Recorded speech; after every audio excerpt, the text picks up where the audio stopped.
Hello everyone. This video is a part of the series of the videos of the ongoing challenge on LeetCode, which is June LeetCoding Challenge 2020. You can find the link to the complete playlist in the description of the video, where I've added solution along with the explanation for all the challenge problems that have been published till now. So with that, today we have week 3, problem number 1, search in a binary search tree.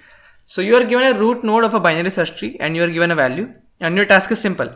You have to just find the node corresponding to the given value from the tree, and if that node doesn't exist, you just have to simply return null. Okay, so the definition of the binary search tree is, if you take any node of the binary search tree, all the values that are to the left of the given node are going to be smaller than the given node, and all the values that are to the right of the given node are going to be greater than the given node. Okay, so for example, consider this node 4 here. Okay, so you see that all the values here, which is 2, 1 and 3, are going to have a value which is smaller than 4, and all the values to the right of this 4, which are there in the right subtree, are going to be bigger than the 4. Okay, so this is the property that we can use, and we can use this to find the elements in a binary search tree. So let's take this as an example. What if you want to find, say, 3 in this given binary search tree? Okay, so what we can do is, so in this video I'll be demonstrating you two approaches. So first approach is going to be the recursive one, and the second approach is going to be an iterative one. So here first we'll just try run the recursive approach that we'll be using. Okay, so suppose if we have this function f that's going to return us the node corresponding to the given value.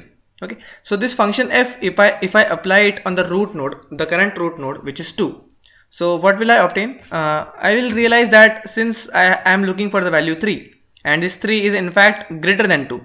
So what does that mean? That I am going to find 3 definitely in the right of this node 2. Okay, so like if 3 is there, then I am going to find 3 in the right subtree. So what I'll be doing is, instead of applying this function f on 2, now I'll be applying this function f on this node 4. Okay, now I am at this particular node 4, and I again check that is 3 less than or greater than. So I realize that since 3 is less than the given node 4, so what does that mean? That I am going to find 3 in the left of this node 4. So again I'll be taking this function f, and I'll be applying this function f on the left node of the 4, which is 3. So I realize that since 3 is equal to 3, and this is the point where I am able to find the given node, so I'll be just returning 3 from here. Okay, so what I'll be doing is, I'll be returning the node 3 from here to this node. Here I'll be returning whatever is the response that I got from this node. So since I got the response as 3, so I'll just be returning a 3 from here as well. Okay, and at the end I'll just return the response that I have got from the child node. So since from here I have got the response as 3, so from here also I'll just return the response as 3. And this is how we'll be implementing the recursive approach. Okay, so let's quickly jump to the code section and let's just try to implement this thing. Okay, so I've written down the steps for you. So if you are like really new to the competitive coding, or if you are struggling with the recursions and all, so you can just follow these steps and you can get this code working.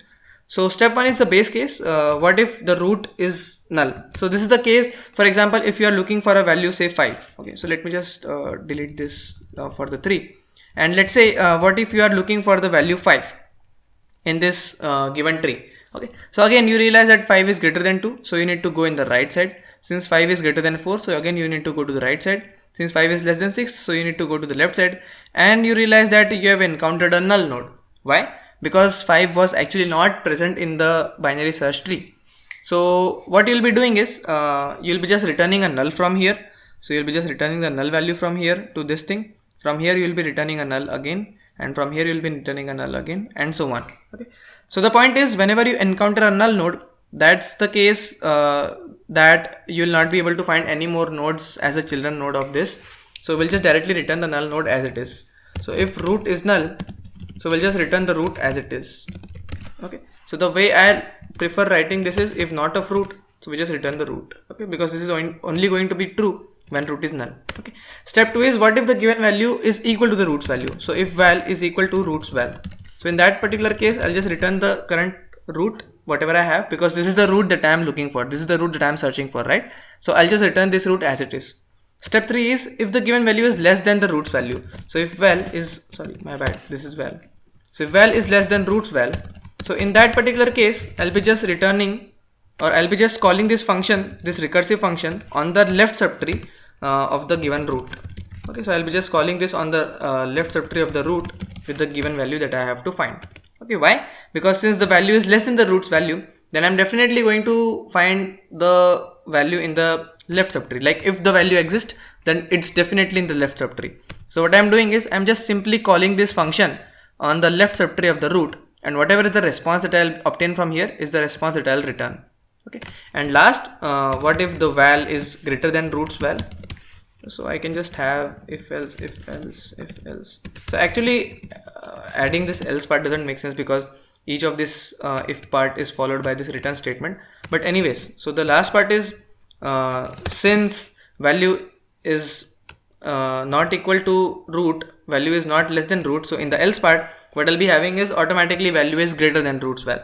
So I'll be just returning the search BST called on the right subtree of the root, right node of the root. Okay, so that's it. So let's just try to run this code.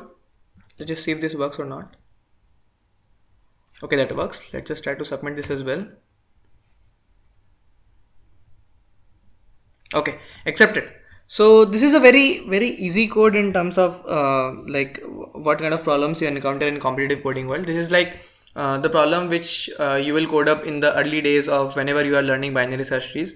This is basically find operation of the binary search tree. Okay, so next approach that we'll be looking at is the iterative approach, and so we'll be seeing how we can implement the same thing in iterative manner as well.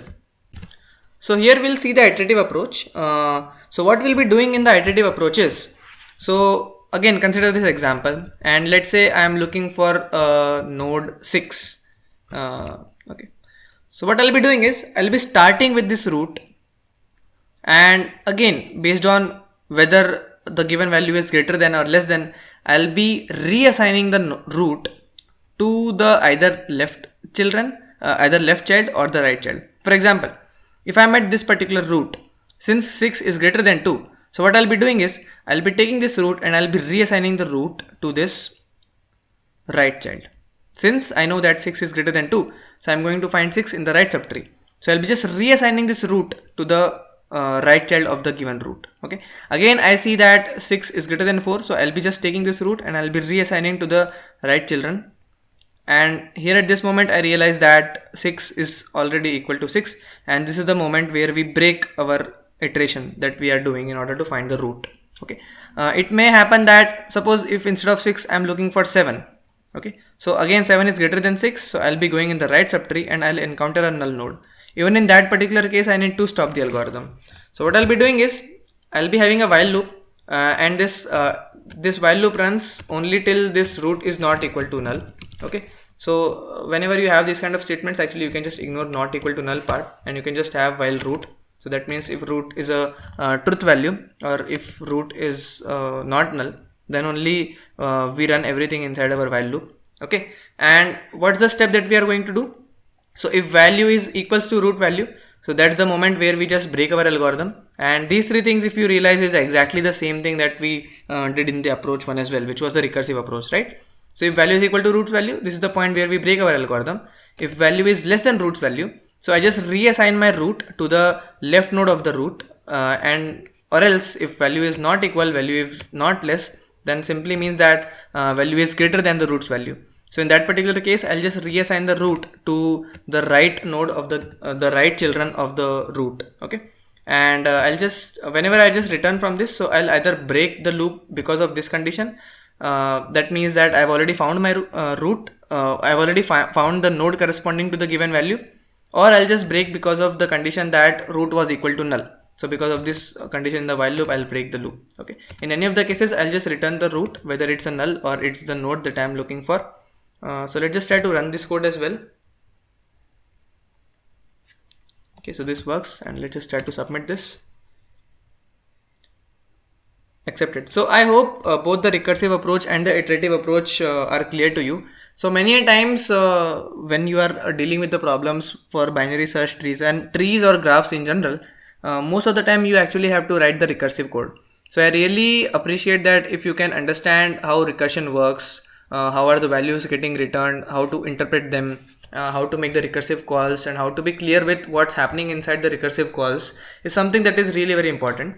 So if you want me to make some separate tutorial videos on recursion and things like that, so you just let me know in the comment section. I'll be happy to make the videos on that. I hope the video have been useful for you. Though this is a like very basic video, so it's targeted more towards the audience who is new to competitive coding world. And thanks for watching. Have a nice day.